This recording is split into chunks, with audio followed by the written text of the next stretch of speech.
Good afternoon and welcome to On the Spot Motorsports Media. We have a great show in store for you today. We have the Hidalgos that's going to be joining us. That's Country Dog and Cooter. They're going to be joining us. We're going to talk about stock and super stock tonight. But before we get into all that, hey, we have to share a couple of messages with you. So we'll be right back after this. Reliability to drive thousands of miles. Confidence for those who fly high.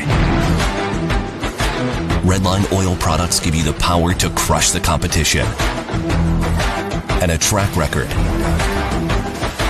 of being the best. Redline oil products. You push it to the limit, we'll protect it. Ready to take your engine to the next level? Scorpion Racing Products delivers precision-engineered, high-performance rocker arms that dominate the track.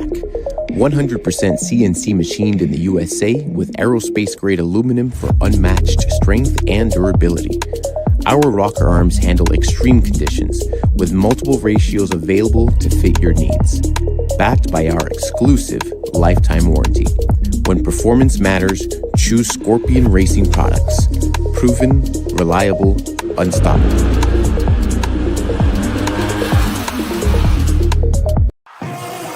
With more than 30 years of engine and drivetrain experience, Big Stuff is your one-stop total power management solution.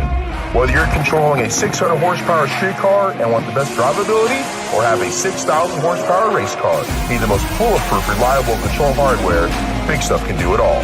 All of our components are designed and manufactured right here in the USA, including our computers, wiring harnesses, touchscreen displays, and more. Nothing is built offshore, and we take pride in being one of the only automotive aftermarket manufacturers that can say this. Learn more at BigStuff3EFI.com or connect with us on Facebook and Instagram for more information. All right, here comes Robert and the Hidalgos. Hey, I want to thank y'all for both taking time out of y'all's busy schedule and join us tonight. I know y'all got some races coming up here in the near future, but again, thank you, and let's dive into stock and super stock drag racing.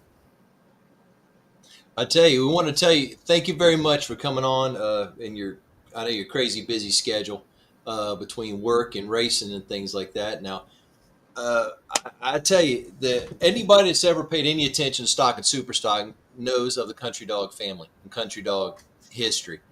But Mr. Hidalgo, aka Country Dog, quick question: where did the name come from? Country Dog. I was probably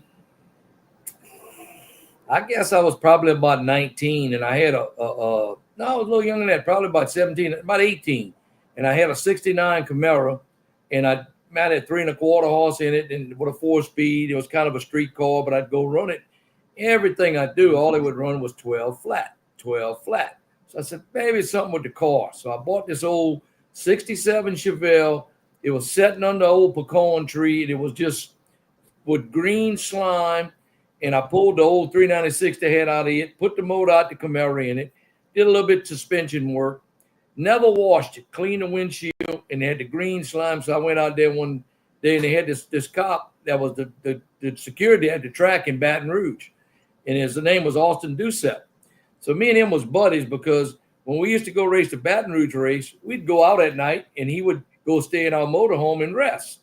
And in the morning, he would have coffee made. So this night, I come out there with that Chevelle, and I went to the line, and I revved it up, and he asked me, he said, man, what you doing with this old dog? I said, man, this old, took it out the country, under old tree. I said, I put a carburetor, a fuel pump, and I come out here and put some slicks and see how it run, which I had changed the gears and the rear end and all.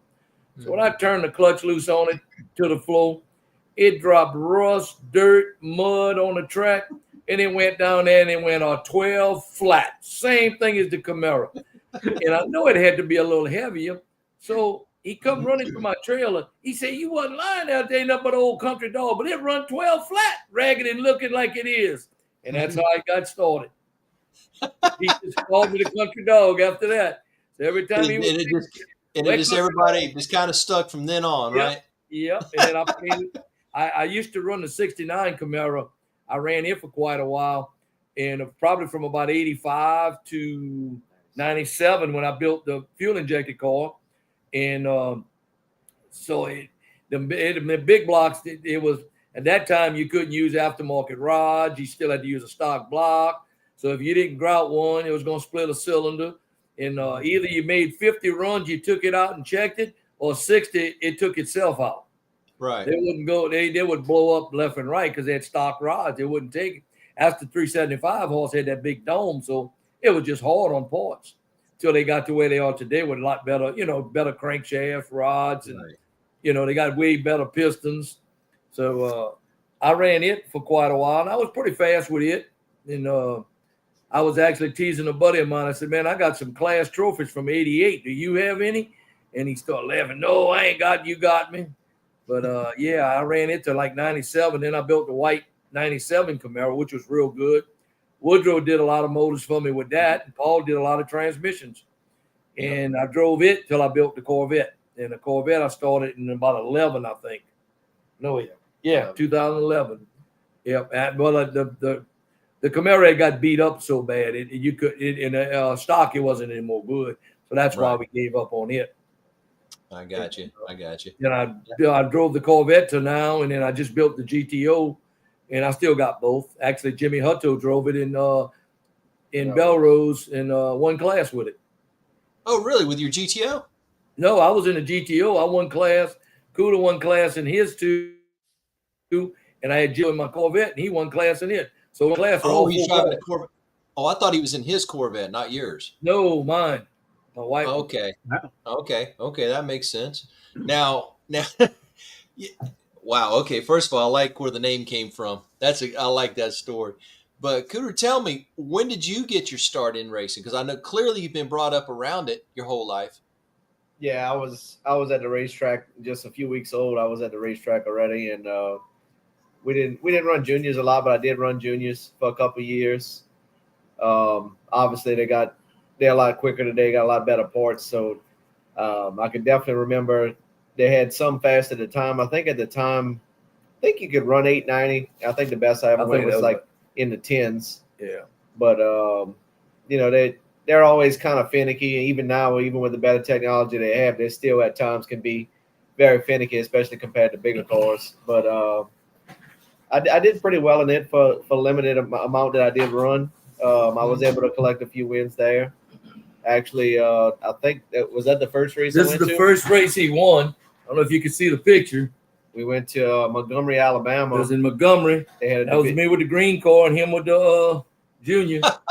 Look at they that. had a division race, and they ran juniors at it too. So, I was able to collect my first win there. That was his very first win. About 10? Yeah, maybe. Yeah, I don't know. But managed to get a couple more wins in juniors, and then I kind of always had four-wheelers and stuff that were pretty fast. So, kind of the junior got to where it wasn't fast enough for me. So, I still like racing a little, racing it, but once I started getting older, I just wanted to go faster. So you was 14 when we started building your started first race working car. on a race car so I could be ready as soon as I was old enough to drive.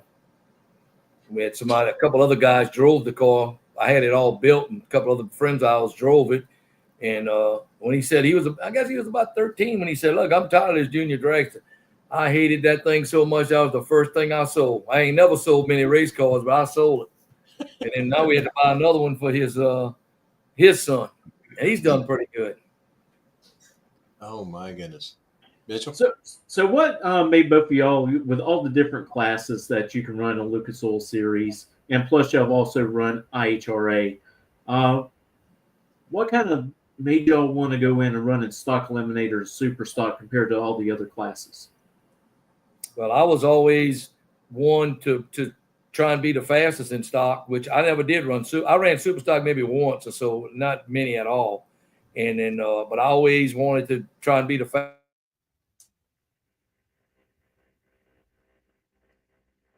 You wanted to be the fastest out there. I rode around it, with him obviously stock when I was young coming up. And to me, it was just always fun to watch the wheelies and the challenge of trying to make it fast with the limited rules. And kind of the excitement of you still bracket racing most of the time, but there's a little different excitement when you throw a heads up run in there, or you run class when you get the Indy when you got 10 or 12 cars. But just growing up around it, I was always strung to it, and I never really had a lot of interest in dragsters. I only drove one time. I suppose if I would go to just bracket racing, maybe I would get one, but I just still prefer cars. I just like doing wheelies. I call that a pipe rack. I don't need no pipe racks. And I prefer quarter mile, which in our area, everything other than NHRA is 8th mile. Right. So same here. Except for Point Sportsman, they run quarter mile, but everything's 8th mile around here. So I can completely relate to you on that. Now, I tell you, you collected your first win at 8 or 10 years old with your junior? Yeah. Okay. And since then, y'all both have been working hard and collecting wins. And I tell you, just with memory serves me right, you have 2 IHRA World Championships, correct? That's correct. Both in Superstock. Both in Superstock. And then including last year, you have 2 NHRA World Championships. Yep. Correct? One in 2020. Stock. Yeah, 20. I think was it 22 or 23 with the Stalker. 22 in Stock and 24 in Superstock. 24 in Superstock. And then you almost were within 2 points of doing what I think there's only been 3 people or 4 people in Sportsman that's ever doubled up championships. Yeah, and, 3 people. 3 people. So you were 2 points away from that, which is absolutely amazing. But 1 point actually. Well, to tie it, right? But I would have won the tiebreaker, so 1 point. Oh, okay. Oh, I didn't think about that. That's right, because you beat him in Texas. Yeah, the first tiebreaker head to head. Okay, yeah, you beat Joe in Texas. I forgot about that. Okay, so yeah, 1 point. But tell us about your season last year. 1 point short. And I think it's the only time it's ever happened in NHRA and sportsman racing where a racer's had over 700 points and came up in second, correct?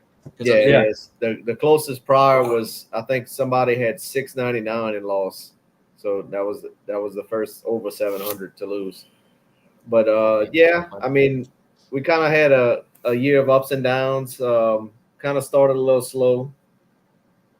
Had all trouble with the car, the black car. Yeah, the Firebird, I actually had trouble with it till about mid-year. Did you have a gremlin to come up? Yeah, we went to Reynolds, and that's kind of where the trouble developed. Well, we went to Gainesville first. So we in Gainesville, March, Superstock. The stock is okay at this time. The Superstocker, it seemed to me like it was just a little not slow. Quite where it should be. It was still running okay, just not where it should be. So we put the spare engine in. I went run it at a bracket race in Baton Rouge in between.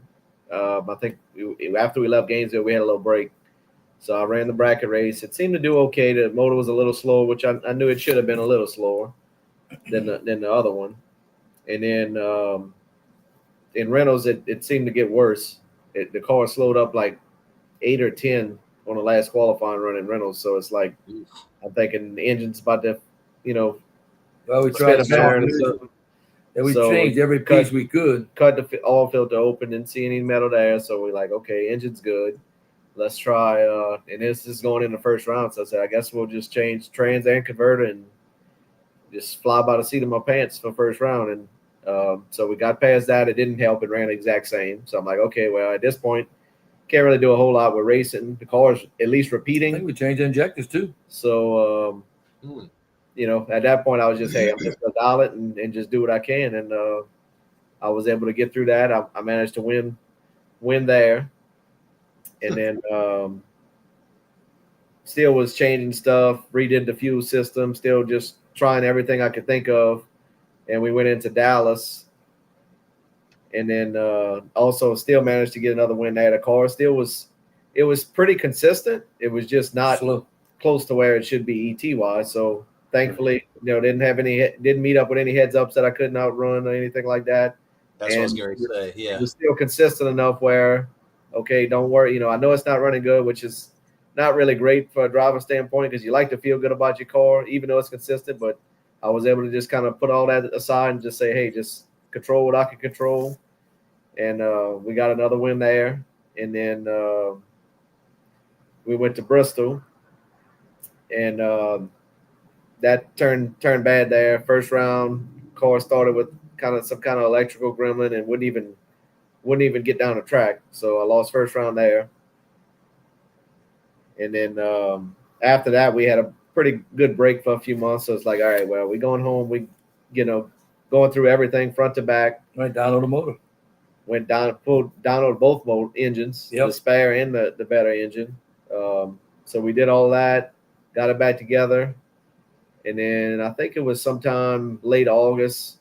Change all the ignition system. We actually went to the track and tested, and it was kind of back to where it should be, or definitely pretty close. Right. And then what's that? Well, even though you had all those troubles, to be able to come out with wins speaks volume. It goes to show you that you were doing your job on the tree, racing your competitors to be able to come out on top. Yeah, and that's what I said. That's really all I can control at that point. Is running consistent enough where I still could dial it, and then I just had to do my job on the tree and had the stripe.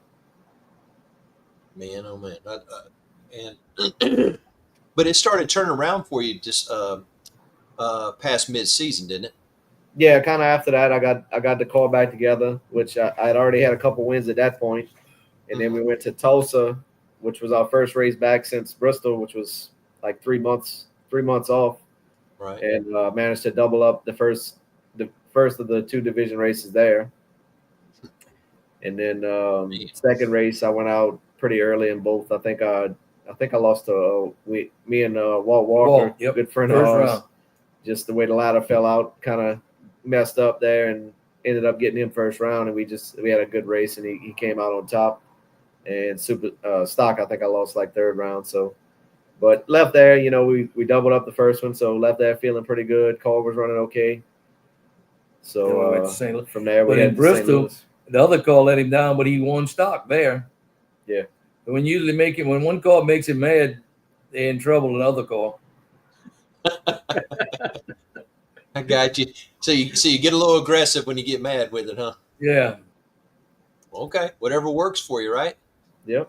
Yeah, I didn't like. Me and him met fourth round, and I'd rather have met him in the finals. We've met, I think, 3 times in the finals so far.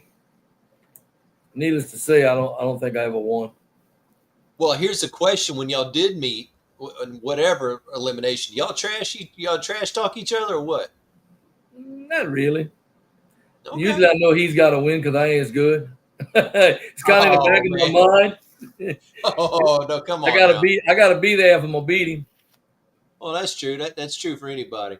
But I just didn't know, being family, if y'all trash talk each other, whatever, like that, had some fun. Well, he might give me the wrong dollar, Oh, like that, huh? Yeah. One of the races this is right when he started. I think this might have been his first win. Me and him, we met, I think it was fourth or fifth round. And we was in a little small track in Texas, you remember? Because he didn't know I wanted him to win because it didn't bother me. So we was in about, I think it was the fifth round. And so we had been running fast back to back. So I snuck 50 pounds out the car and I dialed what I was dialing. I knew I was breaking out. And he said, well, I was going to let you win. I said, well, I thought my car was going to run the number. So if I was a good while, he didn't realize I took 50 pounds out of it, and that's why I let him win. Everybody said, man, you can't do that. I said, well, when you family, you do what you want to do. Yeah, that part's true. That part's true. But I don't know if he actually did that or not, but he's telling you that, right? Yeah. No, he did. Yeah, I did. Okay. That's an easy little way to slow down or pick up. That's true. That's true. If everything else remains the same, you're right. This is probably around 20 years ago. If I probably. I was in my Camaro. Yeah, we were both in Camaros. I think Belra and Baton Rouge, we had, I think, our first. You wasn't but 15 probably at the time. We had our how old 16. You were? 16, and we had our first race side by side with the two white Camaros straight up in the air. Oh, we had one and I had one. 98, 90, 97. But I'll tell you what, that probably made a great photo if someone captured that. Yeah, I got it. It's in one of my camps. Yep. Yeah, I don't have it in here, but I got a copy of it. That's something I wish I had with me and my dad, but we don't, unfortunately, that kind of picture. But Cooter, tell me, when you first started racing, okay, a door car, you went right into a stocker? Yeah. So and that was the white 97, I think you said you 98. built? It was a 98, that one. Yeah. 98? Yeah, 98 okay, so LT1. So you stepped right into a 10-second stalker from a junior dragster. Yeah, it was low 11s when I first started, like 1130s. It used to be C fuel injection and D fuel injection. Yeah. Okay, that's before they did the merge and put them in the regular classes. At that point, okay. So you started in stock and progressed to super stock and stayed in stock this whole time. Now, what other cars did y'all have after that?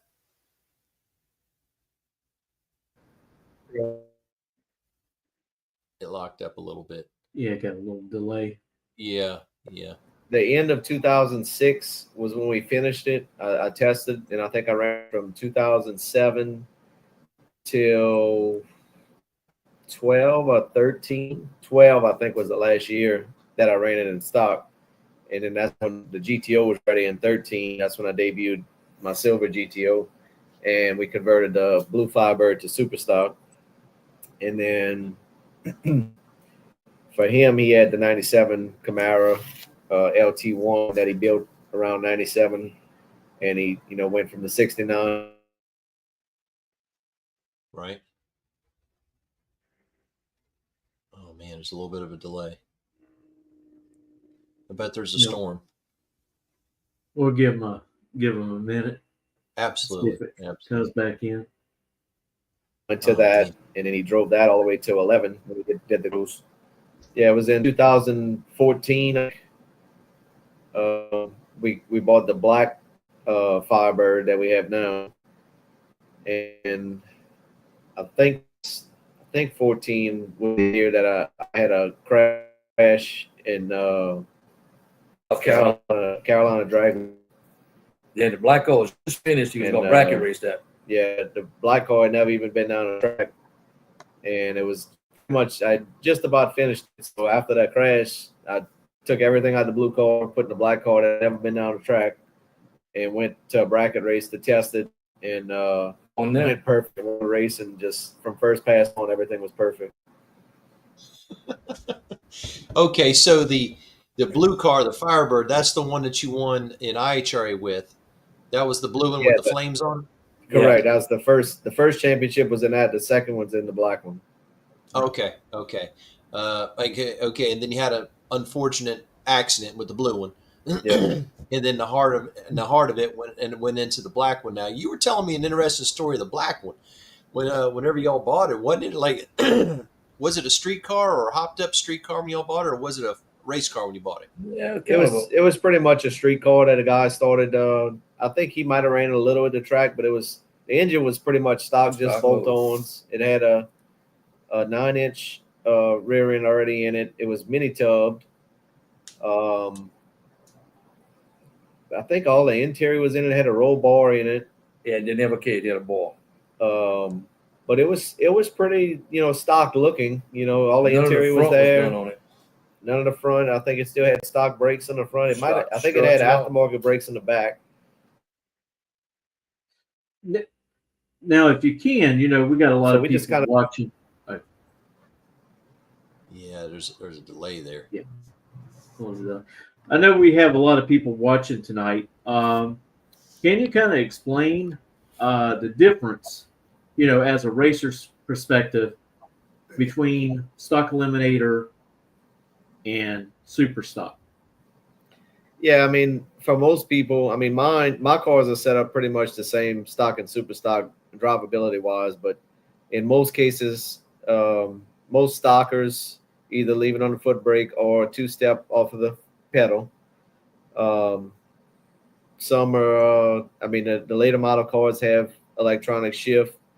The older cars, they have, some of those have the 1-2 shift that they use a governor to be able to shift, and then have to shift 2-3, which now as of 26, they're supposedly air shifters are going to be allowed in stock. But in super stock, probably the biggest difference is trans brake and big tire. That's probably the biggest difference car wise and 4-link, and then obviously more engine modifications allowed. Right. Gotcha. That makes sense. But visually, excluding the big tires, visually the cars look similar between stock and super stock. Yeah. Especially the traditional super stock classes, not comparing the GT or modified, but the traditional super stock classes, the cars look very close, other than bigger tires in the back. Usually interiors even are pretty close to the same. Yeah, that's something that's always, for my entire life's always drawn me to it, because it's something you can relate to. Both the stockers and super stockers. Yeah, and that's another thing that draws me to it. Like even if I had a bracket car, I would still want it to look stock. You see a lot of bracket cars that have nothing in them and just aluminum dash and all. I just much prefer the clean look of like a stock dash. And even if you put some aftermarket seats, but just tastefully kind of do a few upgrades, but keep it looking pretty close to the representation of the car it started as on the street. Yeah, that totally makes sense. One thing I can say, me and Robert, we bracket race, and both of our cars, if you look at them, they look like a regular everyday driving car. Which they are. Robert doesn't drive his too much every day. I drive mine every day, and I race it. And he's got air conditioning. I don't, so that kind of speaks for itself, right? Well, there. I don't have AC right now because I got a problem with the AC unit. Yeah. What kind of car is it? A Ford?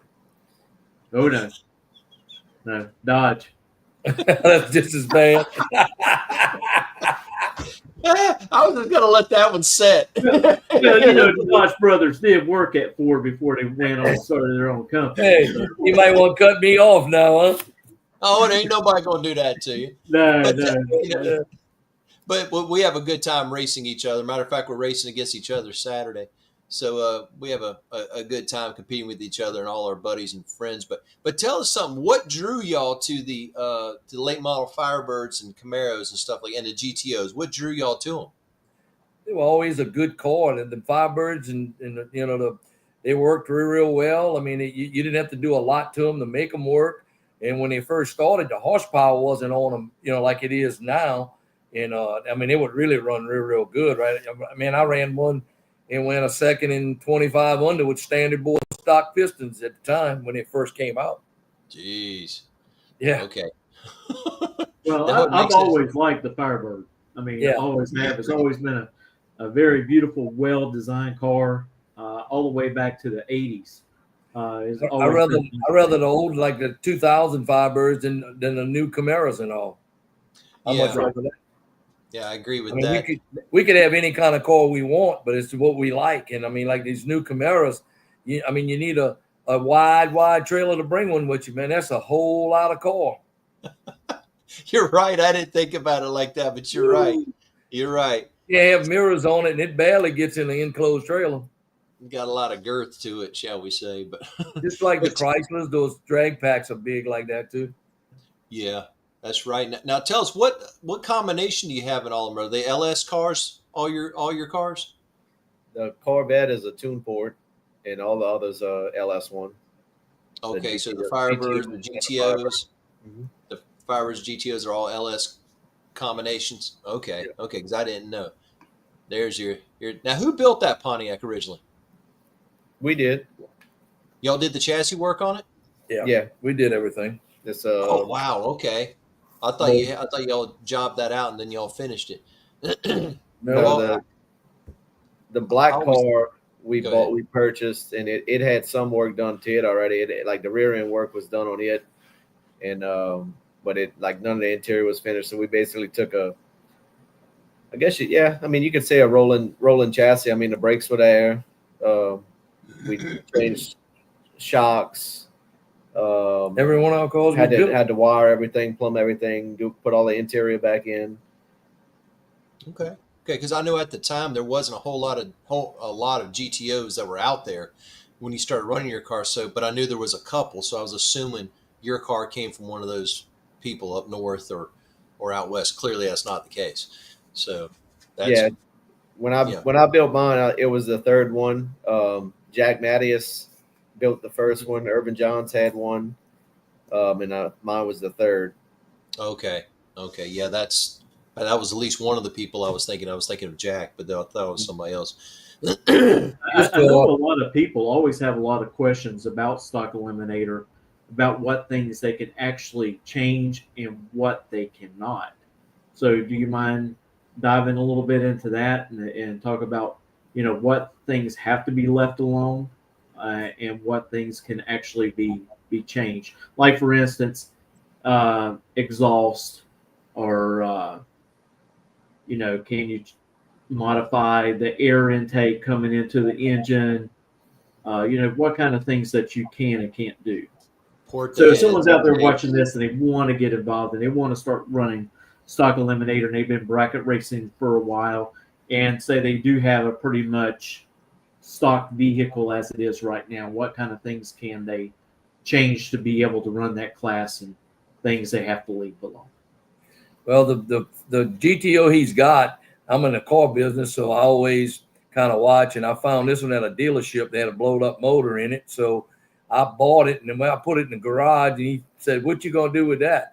So after the last time that Firebird got hit with horsepower, he comes one day, he's come help me pull this car out. We're gonna make it a race car.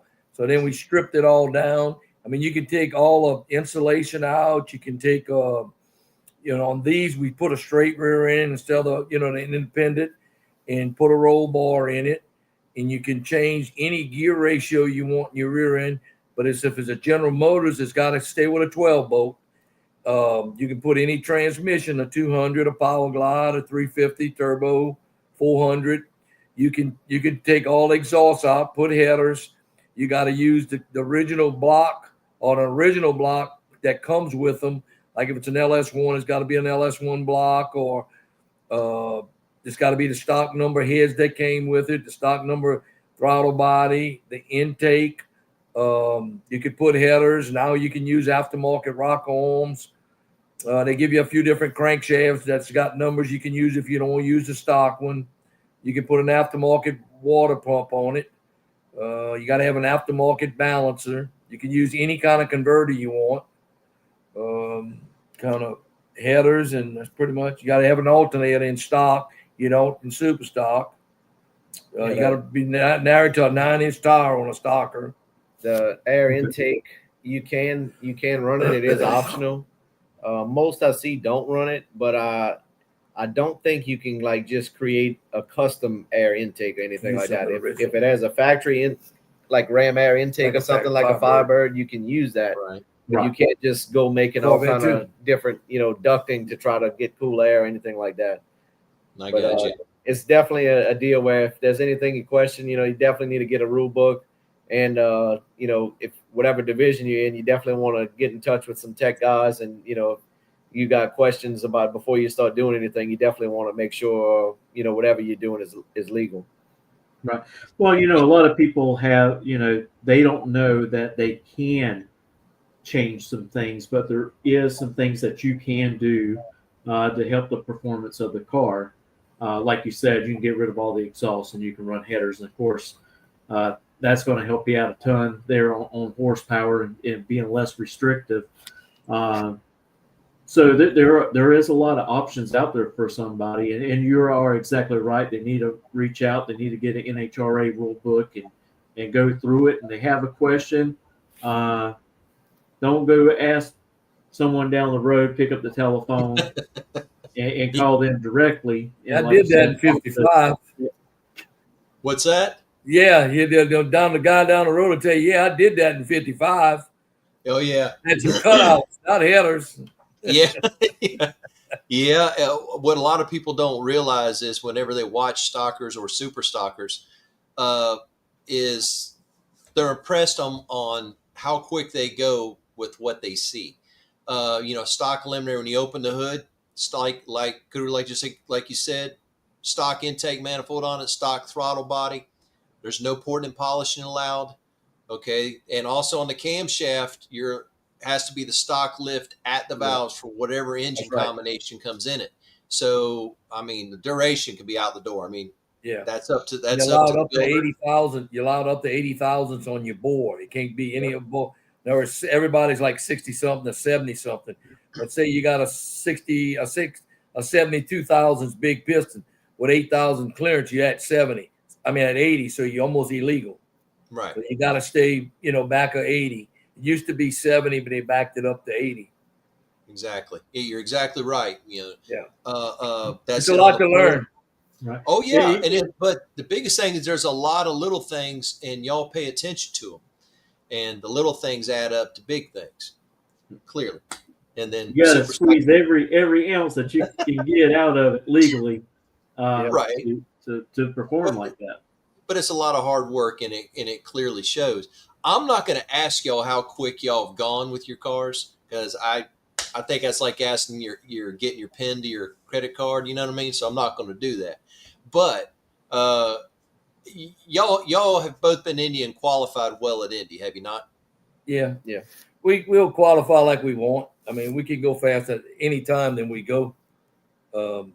Like tomorrow, we go and test 2 or 3 cars tomorrow. We're going to test probably from about 3 o'clock to 9 o'clock tomorrow night.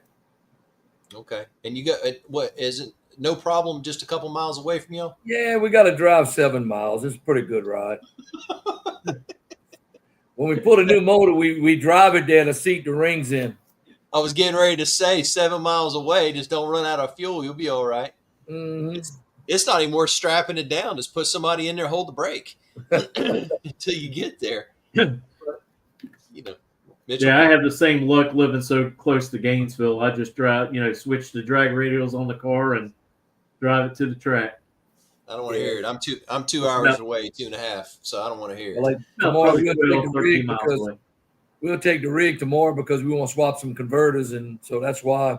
But if not, we would just take a little small trailer on my rollback wrecker and bring one and just test. But we're gonna swap some converters tomorrow.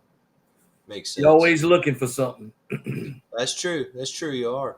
Now tell us something. Now, last year you had a phenomenal year. I think you were in 11 finals between divisional and national on between the 2 cars, and won 8 times between the 2. Is that correct? Something like that. Now, I cannot remember the exact number, but just how many national events do y'all have between y'all 2? Well, I've got national event wins. You got way more than me. I've got 15, and he has 3. Well, one IHR. You got we're not counting IHR race, yeah. Okay, and then divisional, same question. I got 0, probably 25 runner-ups. I might quit when I win a division race. Oh, I don't buy that. I don't buy that. What you got? I've got 24 divisional wins. Okay, so yeah, that's a lot, and you can see just part of the hardware collection behind you, and I'm sure it's wrapped all the way around you there at your business. On every side, they got 20 on the floor right there, about 5 still in boxes. We never took out the boxes. He's got some. I got some in my house. It's over 200, I bet. 250, I bet you close. 200 to 250 trophies around here. I believe it, because when we were in there at the trailer talking to you at Gainesville at the Gators, you had some stacked up in the corner. Yeah, they got some in the boxes in there too. I'm like, gee whiz.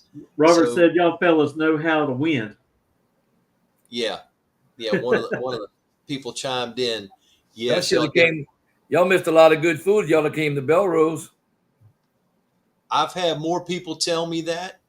About down there at the Cajuns.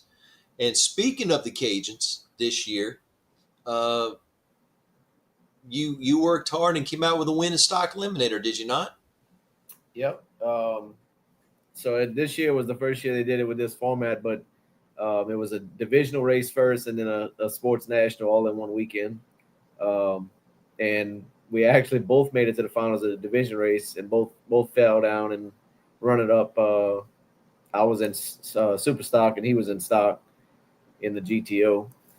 So we had a good start there, and then I lost first round in super stock at the Sports National. So as he said, sometimes that does tend to happen where if I lose out early, I just kind of get locked in, kind of upset about the loss, especially if I didn't do my job. It doesn't hurt as bad, if I do my job and the guy just beats me, okay. But if I didn't do my job, then hey, we need to tighten up. So a lot of times I'll continue on in the other car and try to do my best there, and a lot of times it works out. Yeah, my wheel run off when it got dark. Your what? My wheel ran off my car. In other words, I wasn't worth a darn. I know where you're getting at. It was about 10 o'clock at 9:30 at night. No, I was late.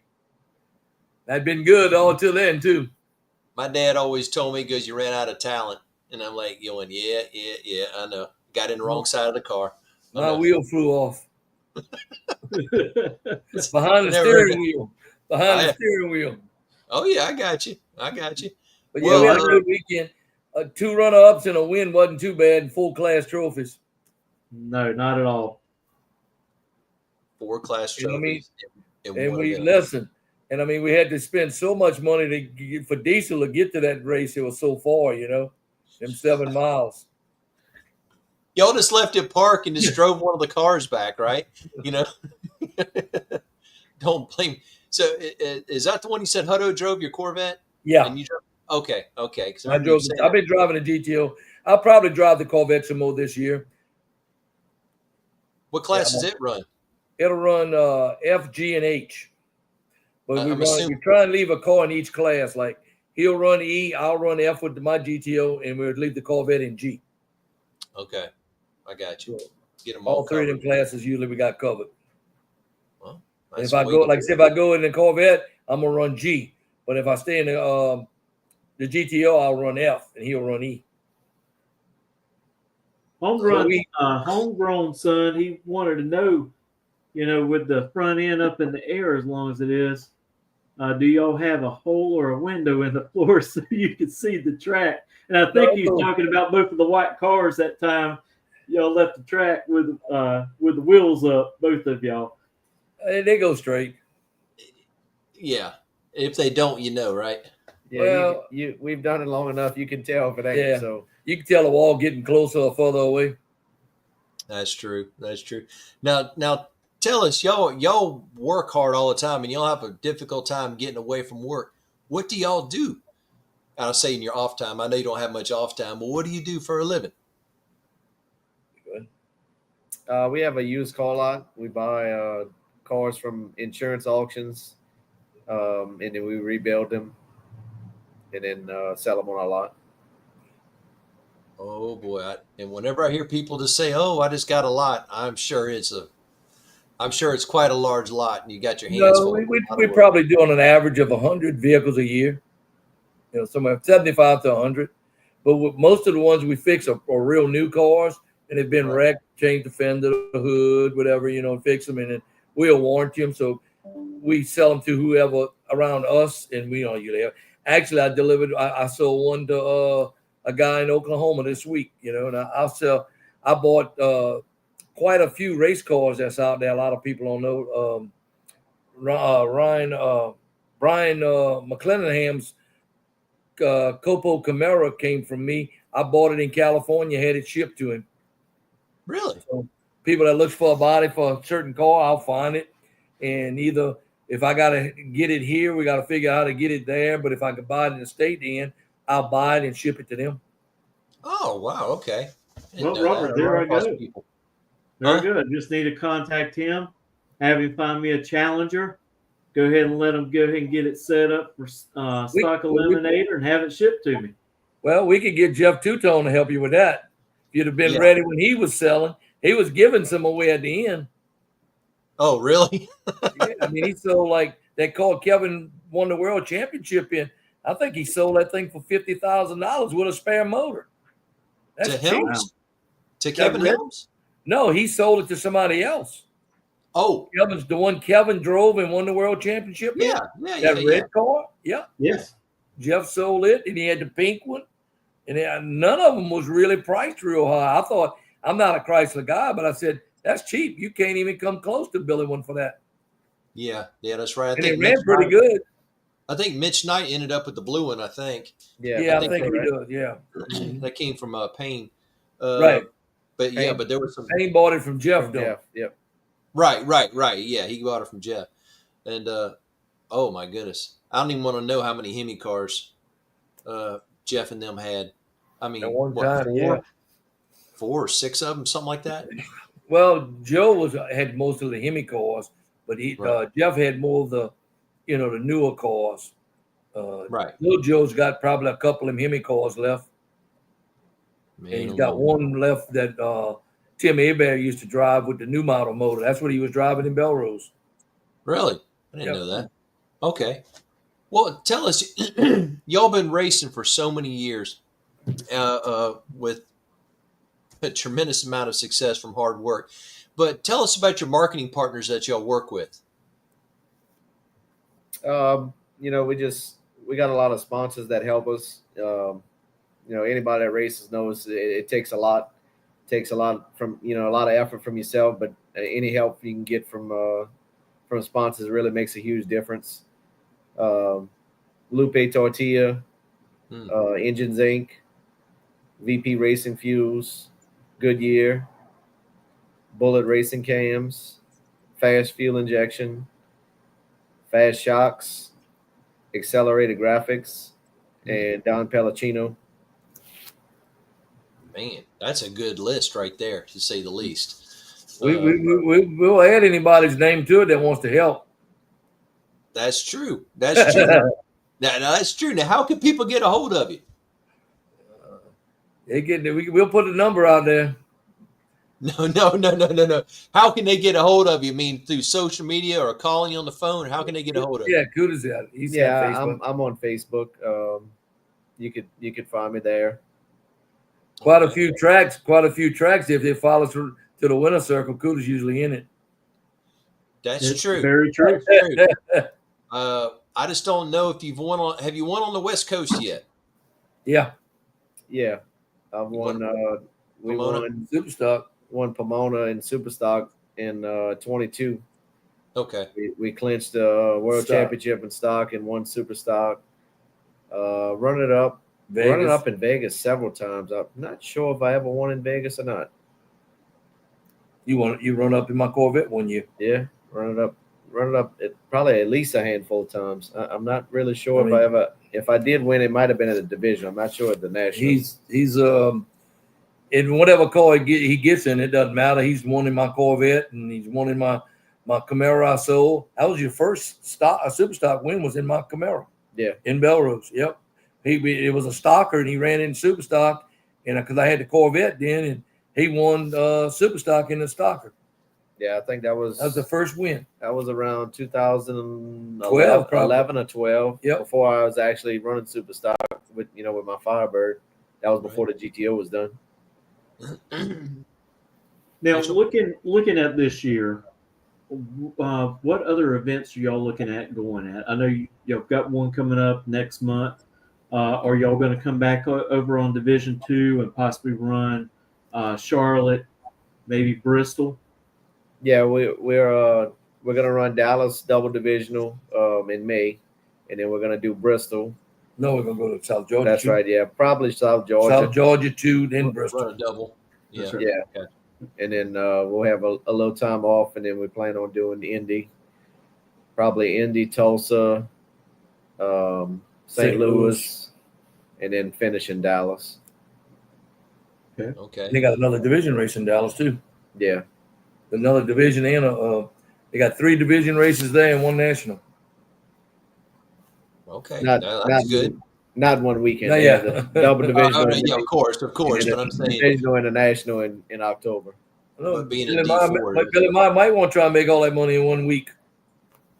Hey, whatever it takes, right? I mean, you earned the gold card, so you're going to use it. So Yeah, we were just talking about sponsors, and so I got Robert Collins here, and they make he has transmission blankets that cool your transmission down while you're going back to your pit area. And so he's at Cool Racing Parts. He says, check us out.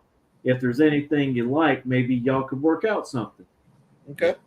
they make cool mats also that they can build them Yep. to go over your intakes or for the stockers, or even the super stocker for that matter, or different things. So there's somebody to reach out to. It might be something helpful, even though I know you run chillers on them and stuff. It still might be something that you can have it up in the lanes after the chillers are dropped off. well, we like the cars fast enough where you can save the ice for the beer instead of for the chiller. Hey, you can always cool that I got to be blanket fast down. enough to do that, though. That's Marshall's answer. That's Marshall's answer. That's my buddy there. Oh Me and him man, talk a lot. I call him Mr. Marshall. He's earned that. I don't know. I don't know. Did he ever get rid of the Nova? Yeah, he sold the Nova. He's got a little wagon he's doing right now, plus the Camaro. So I heard. Yeah. Yeah. I was keeping that quiet until I saw it, but I heard something about that too. Yeah, So, I've been known too. Yeah, yeah. I was trying to get him to keep the Cadillac truck. That's So a keep killer. that. That's a killer combo. That is still a killer combo. Yeah, But I'll never I think forget when Mr. Larry was number one qualifying. They tore him down. I was helping him in teardown. Mr. Larry was in that truck. The tech guy said, "Well, where's the motor? I see you." You know, that little V6. It was so small in there. Oh, so I think that's the only person or only truck I've ever seen where he was number one qualifier. What is it? The 30th, 40th, 50th anniversary of Indy? Yep. You know, just every 10 years roll that truck out. Last year was with Jim Marshall in it. Yep, exactly. This is crazy. So I tell you, y'all both got your plates full this year. But tell me something. If there was something that y'all could drive, if it was available to you, and it don't matter what, street car, race car, whatever, if there was something available to either one of y'all, what would it be? What would you do? A scooter. I don't want to go no faster than I'm going now. I would have to say you'd probably want to run comp, if anything, huh? Yeah. If somebody had a big budget, I mean, we couldn't afford to run comp, but you would have to have it takes a budget to run that.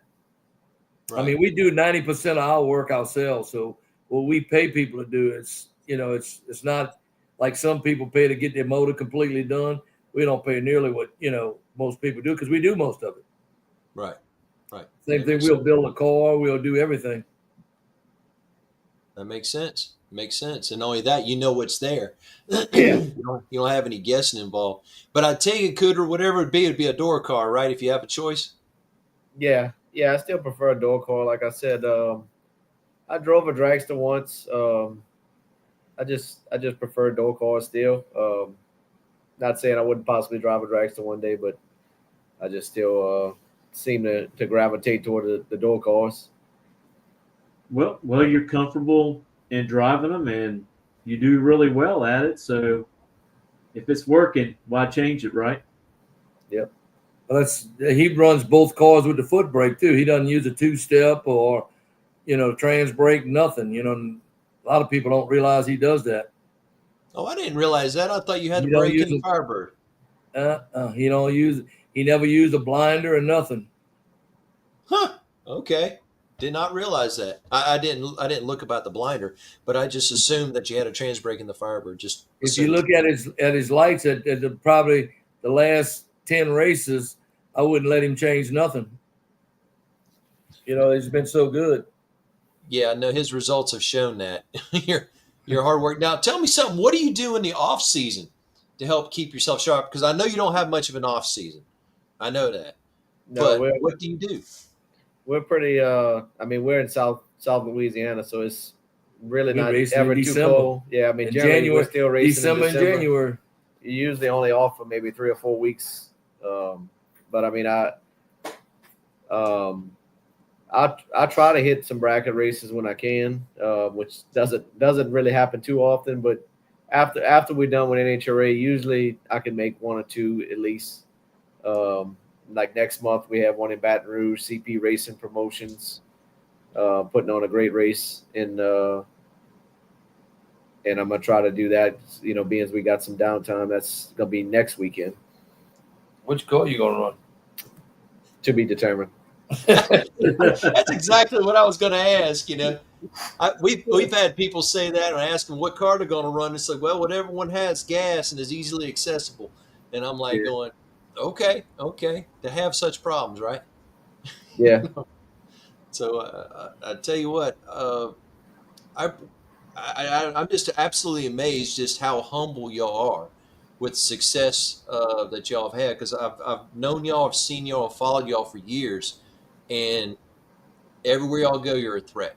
Absolutely everywhere, whether it's class or whether it's regular eliminations, and that just comes from determination and hard work. And both y'all have put in just clearly hard work. And I tell you what, man, and I'll tell you something. Now, we met a lot of nice people at your trailer there at Gainesville. You have a pretty good big team that travels with you, don't you? Yeah, we got Georgie. He comes just to cook and clean up, and then we got that other boy, Michael Seminole Cuttenhead, they call him. He cooks too. So we always got a cook with us. We're not ever gonna starve. Yeah, we usually have. You could pass there. You're gonna have breakfast, dinner, and supper. Georgie, he pretty much doesn't miss any races with us, and my uncle Phil, he comes with us sometimes too. He's a big, I couldn't have won these world championships without him. He took the rig to Vegas for us both times. But yeah, he races with us too. Mike Bryan, he runs with us. We park together. He's a good friend of ours. Always there to help if we need. So yeah, we got a good crew. David Latino, he lives right by us. We hang out, cook, have a good time when we're not racing, and got each other's back if we need help. I got one question. Well, it's kind of like two. When y'all were in South Georgia and when y'all were up in Indy, y'all gonna have some catfish? Likely. Yep. Pretty consistent right item. now, this time of the year, it's Lent, so we don't eat no meats on Friday. So we'll have fried fish tomorrow or fried shrimp. Yep. Oh yeah. Yeah, I tell you, I like catfish, and he never had it until we met y'all or saw y'all again, and that's all the boy's been talking about. Because it was good. It was good. I mean, it was. We fry, like I said, and it's really cheap to do. I usually get 15 pounds, and you're not really talking. It's $4 a pound, so Right. you're talking about $60, and you feed. Oh Lord, you probably feed 25 people. And some people says, well, man, how can you afford? Well, you can't afford $60. You sit in a restaurant, you eat one person takes that in a decent restaurant today. Yeah, Well, no, you're absolutely Country right. Dog, I don't eat fish. Now, I'll eat salt water, but I'm not a freshwater fish guy. But I tell you what, I'll sit down any day of the week and I'll eat them catfish now. Well, you backwards. I don't like salt water. I never eat saltwater fish. It'll always be freshwater. I have a house out on a lake, and we always go fishing out there. And I got boys I know that cat, so I'll go buy catfish when I ain't gotten it. Well, I definitely plan on being up at South Georgia during the divisional races. I think one of them I'll be able to make. One of them I won't, because we actually have an ET series one of those weekends. And then me and Robert, we've got plans of going up to Indy, regardless if we get media credentials or not for there. We'll probably still try to go. Robert, he loves watching class and his stuff, and I like watching it all, And Robert, he brings a good point to this podcast. He's got a really strong sportsman background of racing, being around it as a kid, working at the tracks, and with his dad racing. And he's actually taught me a lot about sportsman racing, with stock and super stock, because I mostly tend to looking at what the pros and stuff are doing. And one of the things that I've gathered over probably the past year, is that the racing and the sportsman classes are just competitive or even more competitive than the pro classes. Yes. And are, if we could get people to stand around and sit in the stands just a little bit longer instead of them emptying out and going to the pits, and sit there and watch the sportsman guys race and let the announcers educate them what's going on, I guarantee you more people will keep their butts in those seats. Well, they Because need it's to a learn good race. about it is their problem. They don't know nothing about it. All they know is about that fast top fueler that went down there. But if they would learn about the stock and super stock, well, this guy's real fast, and he wins a lot, or he's a good driver, and they would learn more if they, like you said, if they would sit in the stands and watch. One of the things I like that's going on, Joe Costello with WFO, super nice guy. He's got his podcast. And some of the things that he's doing with NHRA TV is where he walks in the staging lanes, Yeah, and he talks to the sportsman drivers.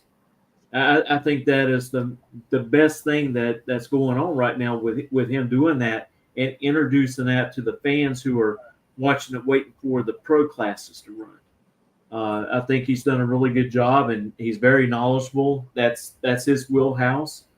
And I think when NHRA picked him up and put him in that role, they've done a good service for the sportsman racers. well, listen, you better make sure you try and find us in South Georgia, because the rig will be on the road for like 2 weeks. By the time we get to Bristol, we run out of stuff to cook. So, Hey, I'll run to the store. I go get some. You have more stuff to eat. I could point you to the store in Bristol. It's not that far. It's right by the gas station, so it's pretty good. But I Hey, tell you, also don't forget, You ain't I gonna told you- find no fresh catfish in that No, store, no, no, you're not. You're not. You're not. or fresh shrimp. So a Oh. lot of times I bring an ice chest of shrimp and I'll ball at Bristol. I'll ball them. Oh yeah. Don't get me started. But I tell you what, remember I told you I live around all these lakes out here. Well, you I bring some fish then. I We'll would probably fry. bring some catfish.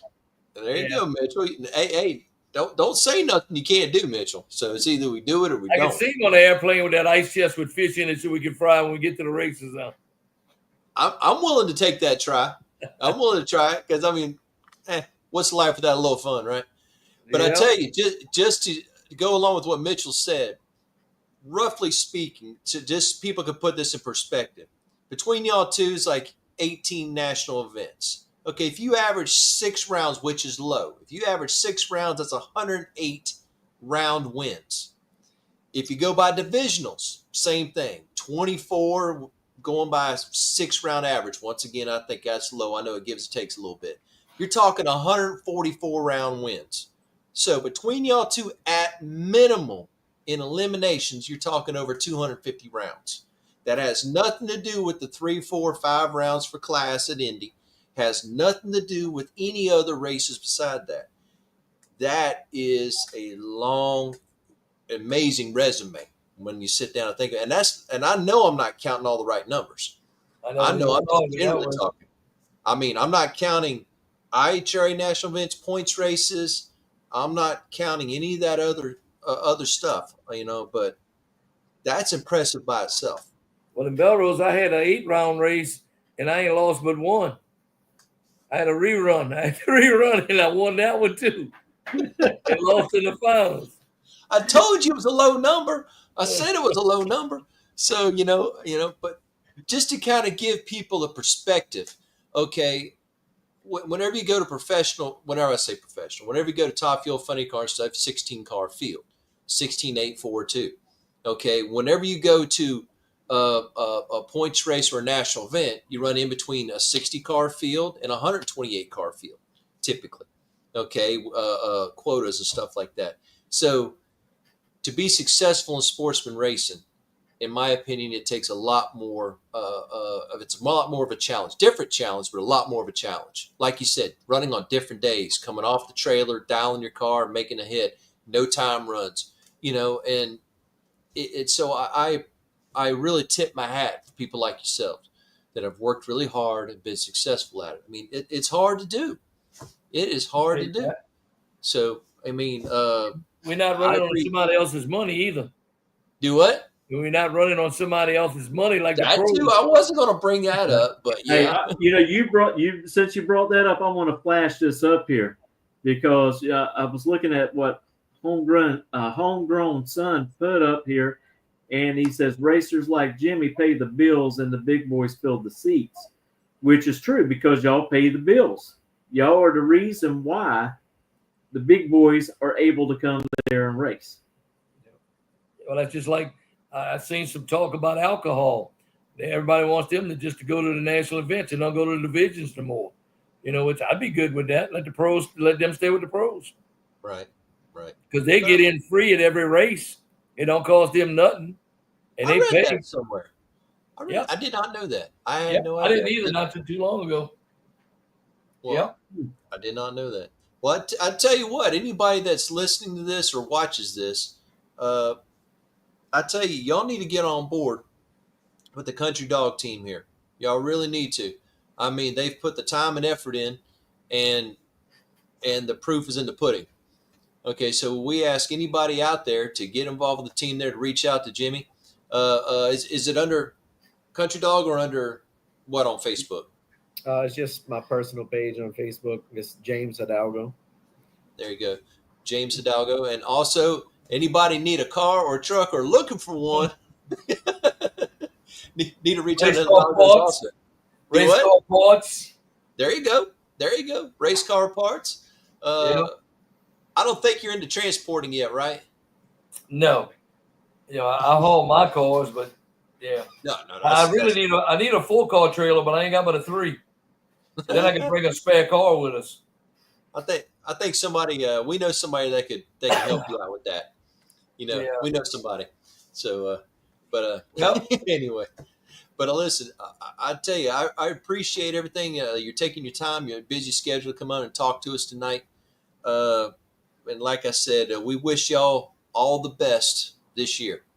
Well, I know we'll see y'all again because somebody's looking for some catfish. I tell you what, I'm telling you, man, you got them hooked bad. I came home. My wife says it was a treble hook.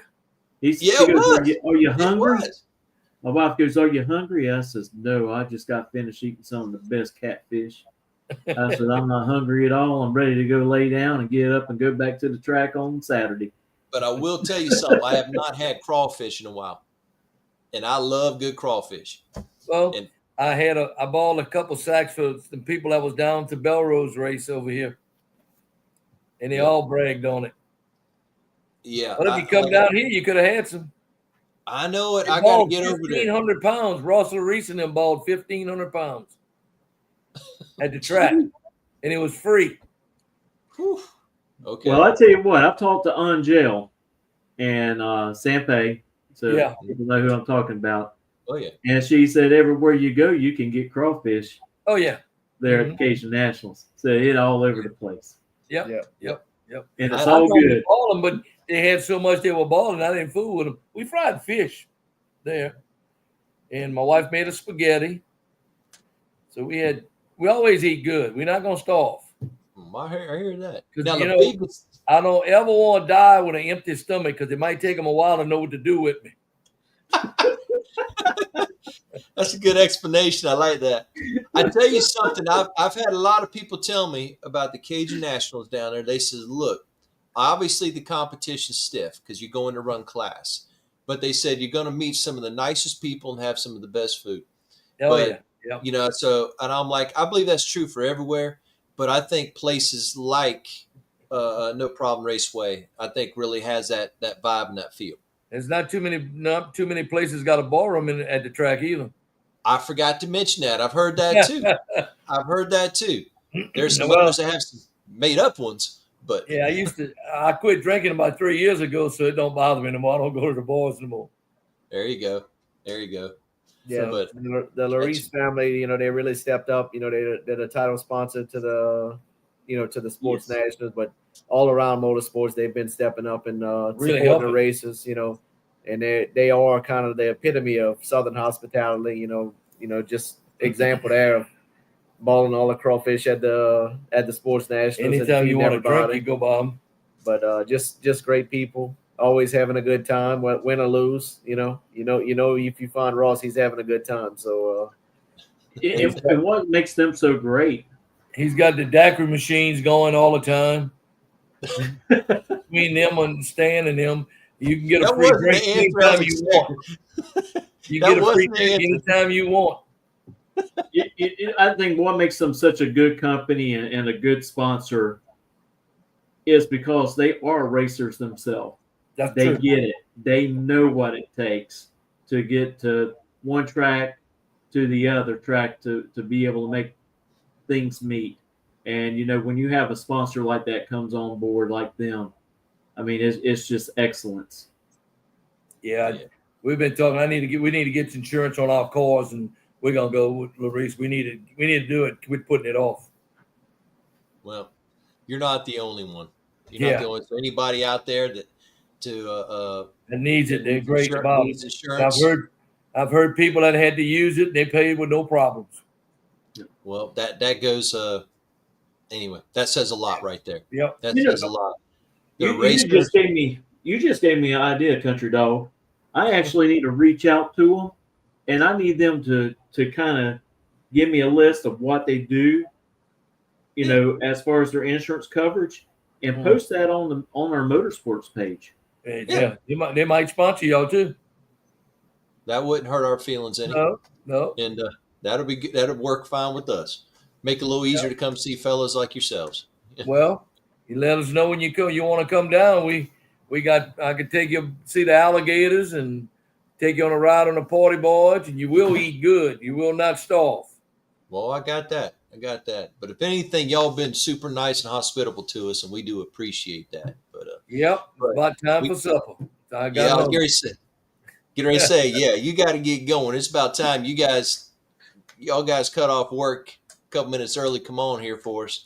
Yeah. But I wanted to say once again, thank you very much. We appreciate y'all coming on. We appreciate y'all's hospitality and everything. And we wish y'all nothing but the best this year. Yeah, thank you. Thanks for having us, guys. I got one question for y'all, just real quick. Robert Collins wanted to know, did y'all run a white Camaro with orange stripes in the late 90s? Yeah. Yes. Yeah, Country Dog. Yeah. Okay. Using the cooler pads, intake pads. Okay. Yep. He did give me some. Yep. Wow. Tell him I don't know whatever happened to him, but I'd sure like some more. There you go, Robert Collins. Now you know. Man used them back then, and they obviously worked. And and we sure can advertise them. We'll be having them selling for him. There you go. Homegrown son said next time y'all in Gainesville, message him. He's a hot sauce. Yeah, champion. So I like to taste it if he's making some. I like to taste some of that. As long as it's got flavor to it, I like it. But that's a good deal. And see, there you go, Robert. We'll put you in contact with him if you don't reach him directly through Facebook. I'll give you a phone number if you want. 225-717-1515 or 225-717-1493. There you go, Robert. There you go. Straight from the man himself. And can I put you on the spot one last time? Just on the spot one last time. I see what you did. And I'm going to let y'all go. Where's the catfish at? No, sir. No, sir.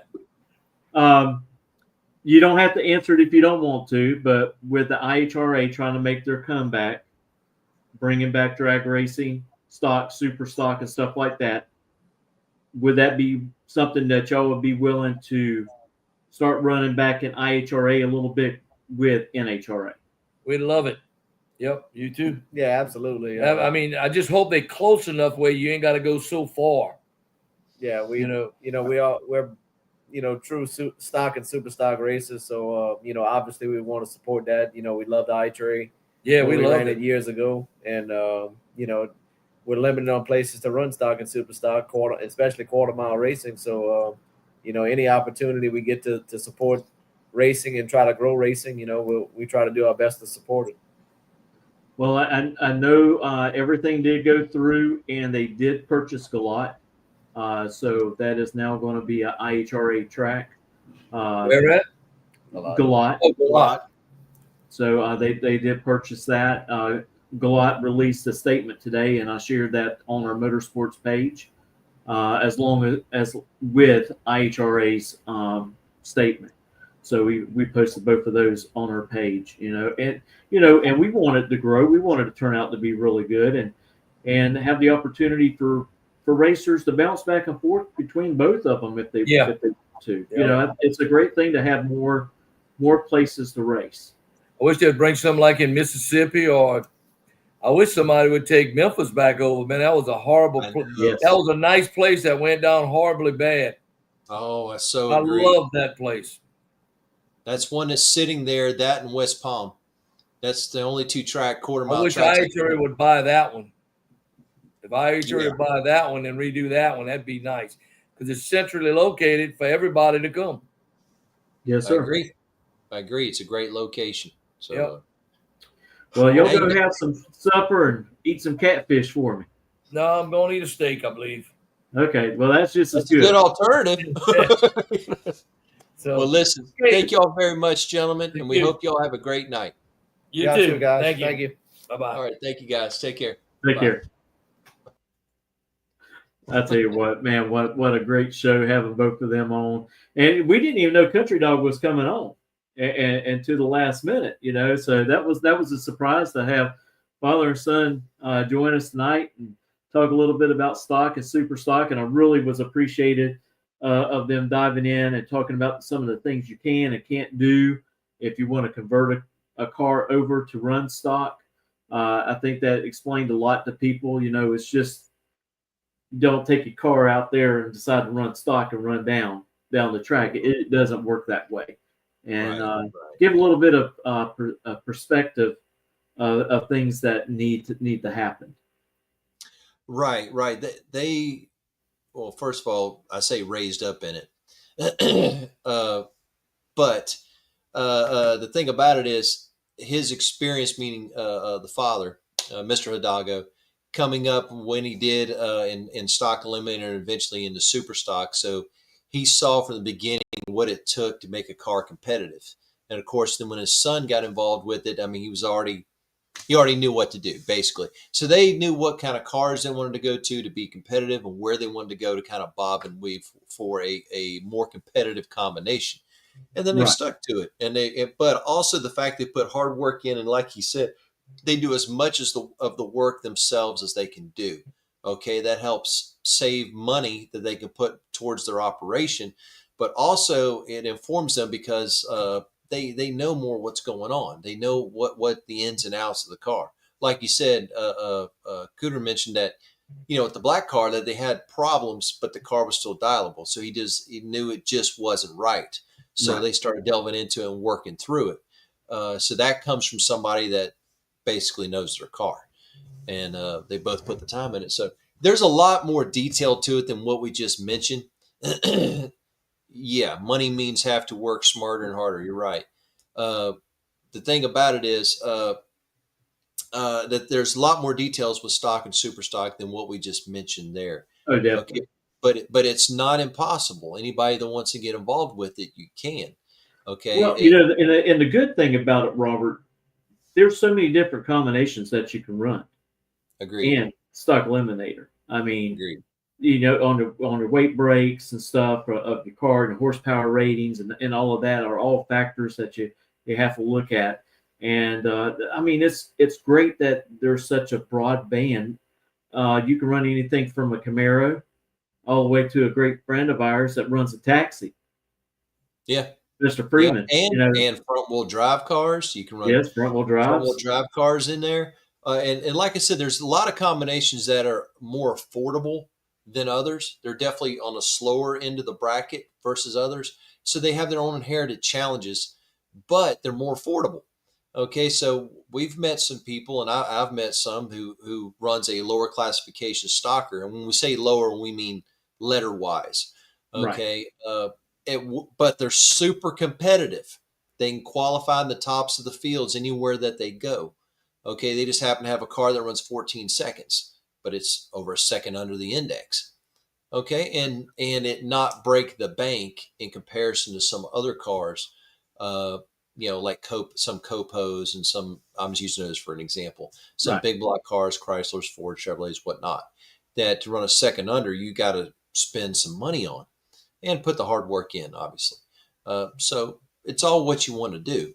But the good point is there's variety and there's options for people to run different things. And that's something I've always liked about it and always admired about it, both stock and super stock. All the men and women that put in all their effort, I appreciate it. And it shows and people appreciate it. Yeah, and I'll tell you, and we just need to keep on doing our job and educate people and have podcasts like this and people to watch it to start loving the sportsman side as much as they do love the pro side. And if you go around, you talk to some of the pro racers that are racing today, when they're not drag racing in the pro categories on a Saturday and Sunday, especially some of the pro stock guys, they'll go somewhere where there's a stock or super stock race, and they have their cars that they run in there.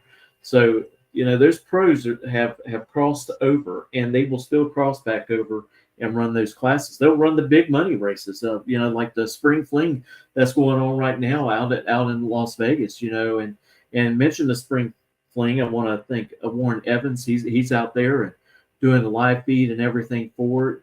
And we've been trying to keep up with it on our page and share the link that you can go on YouTube and watch it. But yeah. Yeah, you're absolutely right. A lot of people like stock and super stock for the reasons that Cooter and his father mentioned. You can relate to them. You can relate to the vehicles. Also, the fact that when you look at them, you're trying to figure out how in the world you can go this quick and still have a stock intake on it and stock this and stock that. And, they think all this crazy modifications have been done, and it's not as crazy as you think, not even remotely close. But what it is paying attention to a lot of details. All those statements that people say, well, that won't do anything. Well, it might. And that's where, putting the hard work and the effort into testing will show. And that's part of the challenge that I enjoy. I mean, you got some limitations on rules that everybody has the same rules to adhere to, and so you work on it within those rules to make it go quicker and faster. So it makes you think more and try more things. Right. Like I said, to each their own. But what's okay, like use a trans brake. He's foot braking the car, which just goes back to the days of bracket racing. And I mean, if it works, taking that foot braking over and running stock and super stock, hey, why change it? I mean, if you're just as good as leaving off the foot than you are off the button, hey, I'd rather leave off the foot anyway myself. Because that's just something that I'm comfortable of doing. What? It's like our buddy Phil Green. He foot brakes his car. And, he has a trans brake in it, but he did that when he ran Super Street or something like that a couple times. But he foot brakes it all the time, and it don't matter what he's in, pro, super pro, whatever. And he wins a lot. And there's others out there that's put that effort in, and it shows. But something else I wanted to say, Mitchell, want to tell you thank you for your efforts that you continue to put in and day out on the Spot Motorsports Media on the Facebook page. We're continuing to grow there. Also, our YouTube channel, On the Spot Motorsports Media, is continuing to grow. This interview is going directly over to YouTube from Facebook to YouTube, and then it'll be uploaded on our Spotify channel here in the next couple of days. But also, if we didn't mention it earlier, wanted to mention again, thank you to Redline for Scorpion Racing Products for coming on board this year and being marketing partners with us. We appreciate it. And we've so far, we've already had an exciting year. We've interviewed a lot of people. We have a lot of people lined up and continuing to grow. Had a great time this past weekend and went up to watch, or 2 weekends ago, I'm sorry, went up to watch the Southeast Gassers up in South Georgia, and they had a really good show. I had to leave a little bit earlier than I wanted, but I tell you what I saw, it was great. Met a lot of wonderful people, a lot of really nice people, and saw some really cool cars. Oh my goodness. And I tell you, the show was great. The racing was great. And records were set. I'm not at liberty to say what numbers they were set at because they had the clocks off. But for A, B, and C gas, records were set. I believe H gas was also set. AFX was the only one I don't know if that record was reset in South Georgia. Raul and the group did an excellent job at the track. But we recommend everybody to look up Southeast Gassers Association. You can find them on YouTube or Facebook. And they got videos from the races. They got interviews from the races. So it was really a cool race. So that's something we've recently done. Yeah, I want to thank you for actually going up there and getting some photos and stuff for us, and so we could share that with the article. And man, Mr. Kraft, he just does an excellent job. Yep. With the Southeast Gaster Association, the things that he does, the many short clips that he puts up, and he even calls the races afterwards and puts it all together, and just great. So I like everybody go check out Lee Kraft's page, and and you like what you see, give him a big thumbs up and follow him as well. Monday Morning Racer, Between the Slicks. Between the Slicks. And also we mentioned Bobby Fazio, driver's interview with Bobby Fazio. As he says, stock and super stock is the car show. #car show. And he is absolutely right. So before I forget, I wanted to make sure to acknowledge him also. But and to talk a little bit about the pros, they don't have a race this weekend. Next race is next following weekend. That's going to be in Vegas. But, Clay Milliken was your top fuel winner. Jack Beckman got the funny car. And, man, KB Titan Racing, they're off to a great start this year. Yeah, they're on it. They're just dominating. They had 4 cars in the semifinals. So you knew they were going to walk away with a Wally as soon as eliminations was over with on Sunday. But, they're going somewhere where someone's really good next following weekend. Talking about the race or the person? The person. And this person's won at Las Vegas a lot. It's like her second home. And that's Erica Enders. Mm-hmm. So we're going to have to pay attention and see if Elite can start moving and start putting more cars up there deeper in the rounds and get into some semifinals and possibly start, clicking off a couple of wins. It's always great to see these two teams battle it out all year long. It is. I love it. It is. Some people may not, but I really do love it. The back and forth, who's the best out of those two. And, I really wish we had another group that was just as competitive to throw in there as well. And hopefully the McGaheys, they can get there. I know they kind of done some great things at the end of last season. And maybe if they keep on working harder, they can get close to that as well. And make it very interesting. The one thing that you don't want to do, you don't want to fall back too far in the early part of the season because it's really hard to get everything caught back up to make it there to the U.S. Nationals to get into the countdown. Right. Well, don't forget also about Brandon Miller with the only Mopar in pro stock. I mean, for a one-man army, he's making really good strides. So a very great, good young man. He's got a great heart, a great passion for drag racing. Of course, he's got a few national titles himself in the Well, that's an sportsman rank. understatement too. Yeah. So very, Seriously. very good young fella. Absolutely, absolutely, and he and his family, the way they're dedicated and they're hardworking. So I see them making waves this year for sure. But that's what makes it exciting because nobody gives up. And if somebody's on top today, you know what I mean, then obviously they're the ones that the arrows are going to be thrown at. So, and it's just part of it. They've all Yeah. been there. They've all been on top. They've all been second or third and come right back up. So that's part of it. There's always going to be dips here and there. That's just part of racing. One day you're really good, the next day you may not be. Yeah, I mean that's just part of it. Yes, it is. Yes, it is. But we encourage everybody to stay tuned, to continue to reach out to us. We've had several people suggest that we reach out to some people, part of the Prairie Group Fighting. Hey, that's really nice. That's really nice. Good point. Yep, you're absolutely right. Oh, yeah. Yeah. There you go. There you go, Yeah, Robert. they do like to go to Bradenton quite often and test there, and they also do a lot of testing in Tulsa. Hey, Robert, do me a favor. Reach out to Mitchell or myself. Give us your contact. Just want to ask you a question.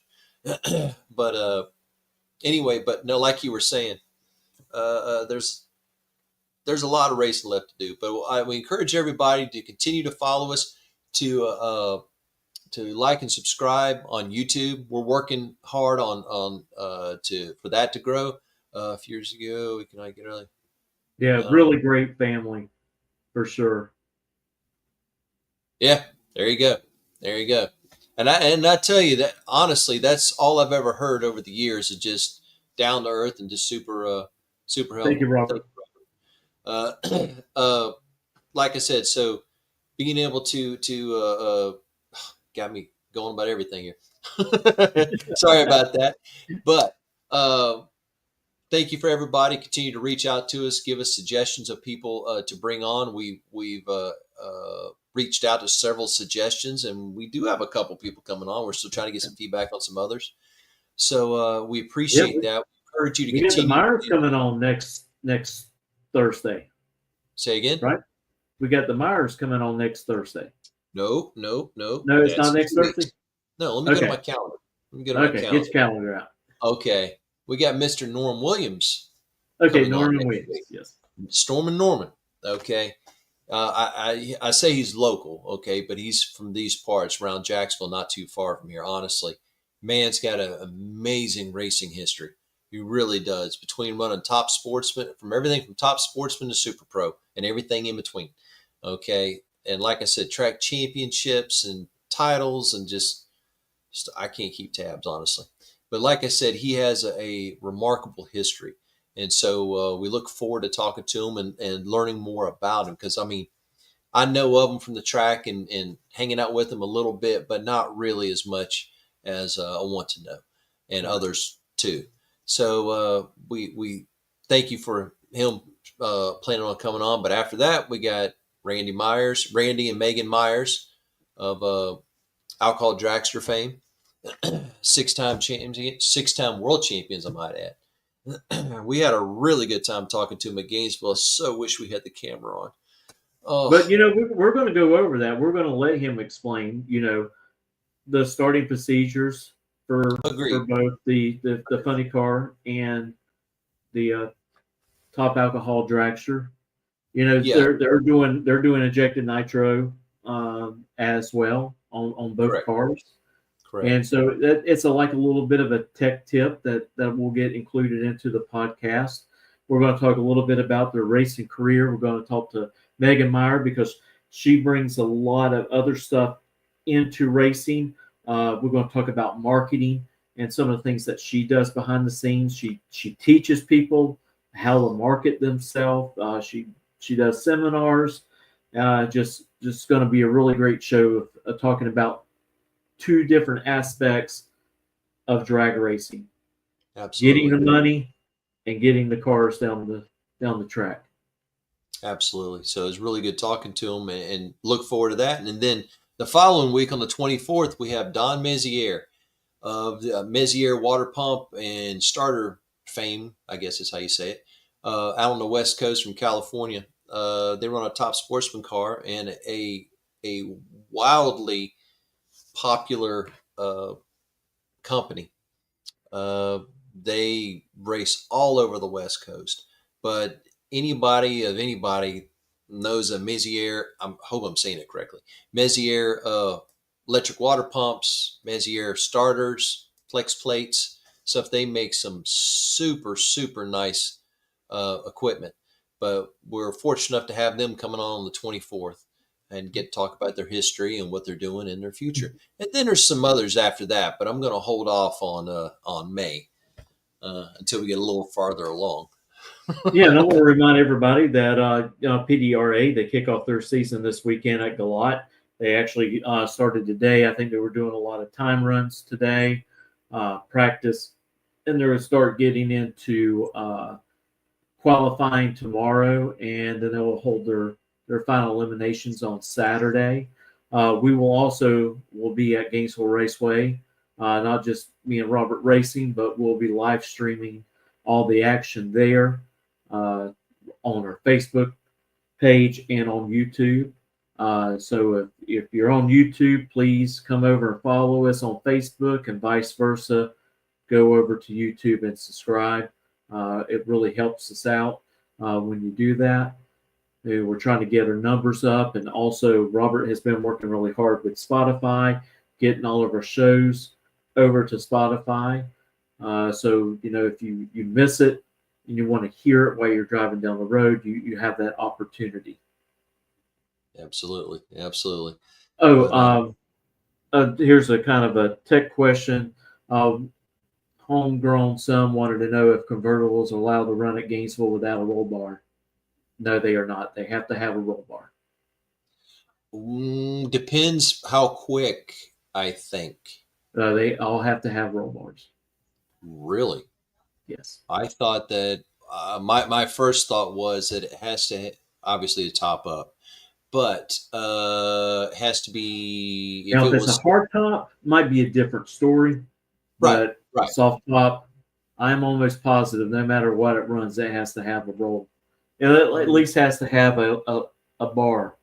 Yeah, you're talking about a head bar. But I was thinking that if it was like slower than, I'm picking a number here. If it's slower than like 13.99, that it could run. Of course, you have to have a helmet no matter what. Yeah, with a convertible, you have to have a helmet or something like. I thought there was something, but honestly, man, that's something we can look into.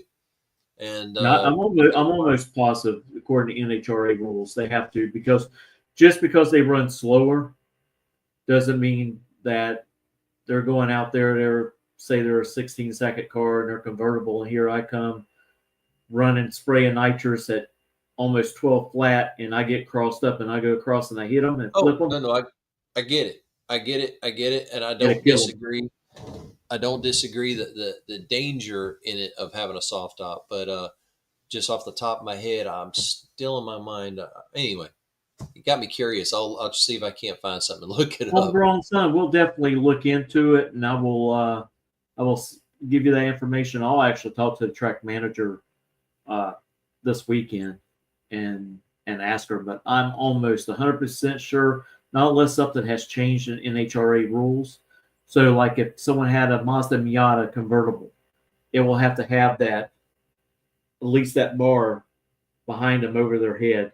So if they do flip, it'll keep them from being, all the way crushed to the track. It would, at least give it some support to keep your head from scraping across the track when you're upside down. That's never a good situation, regardless if you got a bar or not. Yeah. You don't want to be there in that. But so we're going to be live streaming out there. So please tune in and watch it. I know people's got things they got to do. The good thing is you can walk away. You can come back as many times as you want. I want to thank Rick does a real good job announcing. Of course, Derek Putnam comes in and does announcing. So that's the voices that you hear coming across your speakers at your TV or your laptop or your phone. Do a great job. Absolutely. Yeah. Derek puts in a lot of hard work anywhere he's at. And James Thompson does too. Yeah, James Thompson down at Left Foot City. Well, not Left Foot City, but he does do some at Left Foot City, but he's down there at Bradenton. Exactly. And also he's co-host on Drag Talk Weekly with those. And I mean, they do a phenomenal job on that too, on that podcast. So we encourage everybody to support all the podcasts, support all the YouTube channels. We encourage everybody, because the more that we get the word out and help everybody, the more we help each other. Right. And the most important thing is of all, Robert, get out of your living room, go to your local track, no matter if it's a drag strip, a dirt track, asphalt track, go support it. Take your family, go have a good time, buy a couple hot dogs, couple drinks, and kick back and watch your area racers do their thing. Exactly. I mean, that is the right thing to do. And you're going to have a lot of fun. You're going to have a lot of fun. You're going to meet a lot of cool people. You're going to make a whole lot of new friends and eventually new family, extended family. That's right. But absolutely, that's it. It can't get much simpler than that. We want to keep hitting that. We want to thank everybody for joining us tonight. We want to thank Red Line Oils. We want to thank Scorpion Racing Products for joining us here on the Spot Motorsports Media. So we want to thank y'all, and we appreciate you coming along with us. And hopefully we'll see you Saturday tuning in to the bracket races at Gainesville for race number 6. No. 7 and 8? 7 and 8. Races 7 and 8 this weekend. Yeah, man, it's going really quick. But we're looking forward to y'all tuning in and watching the race in action. So until then, everyone take care and stay safe. Y'all have a good night, everybody. Good night. Reliability to drive thousands of miles. Confidence for those who fly high. Redline oil products give you the power to crush the competition. And a track record of being the best. Redline oil products. You push it to the limit, we'll protect it. Ready to take your engine to the next level? Scorpion Racing Products delivers precision-engineered, high-performance rocker arms that dominate the track. 100% CNC machined in the USA with aerospace-grade aluminum for unmatched strength and durability. Our rocker arms handle extreme conditions with multiple ratios available to fit your needs. Backed by our exclusive lifetime warranty. When performance matters, choose Scorpion Racing Products. Proven, reliable, unstoppable.